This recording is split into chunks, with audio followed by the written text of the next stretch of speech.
दर्शकहरू नमस्कार। आज म हजुरहरूलाई कर्कट राशिमा को बारेमा बताउन गइरहेको छु। कर्कट राशिका मानिस कस्ता हुन्छन् त भन्दाखेरि यहाँ वृहत जातकमा भनेको छ आवक्रह द्रुतग समुन्नत कटिः स्त्री निर्जित सत्सहृद दैवज्ञ प्रचुरालयः क्षयधनै संयुज्यते चन्द्रवत् ह्रस्वः पीनगल समेति च वशम् साम्नाश्रित वत्सलः स्तोयोद्यानरतः स्वभेष्मसहिते जाता शशाङ्के नरः। भनेपछि कर्कट राशिको मानिस कस्तो हुन्छ त भन्दाखेरि यो म अब नेपालीमा भनिदिन्छु।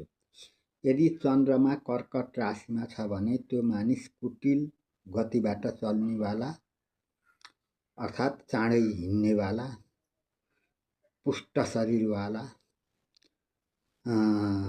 स्त्री प्रियाको वशीभूत र राम्रा राम्रा मित्र भएको र गणित शास्त्रको ज्ञाता धेरै घर बनाउने भएको चन्द्रमाको समान नै कहिले धनी कहिले गरिब हुनेवाला अर्थात् कहिले नाफा पाउने कहिले घाटा हुने उसको व्यवहारमा यस्ता प्रकारको हुन्छ भनेर वृहत जातकमा कर्कट राशिका मानिसहरूको स्वभाव बताइएको छ। अन्य राशिका पनि क्रमशः मैले बताउँदै जानेछु। भिडियो हेर्दै जानुहोला। भिडियो मन परेमा लाइक कमेन्ट सेयर सब्सक्राइब सबै गर्नुहोला।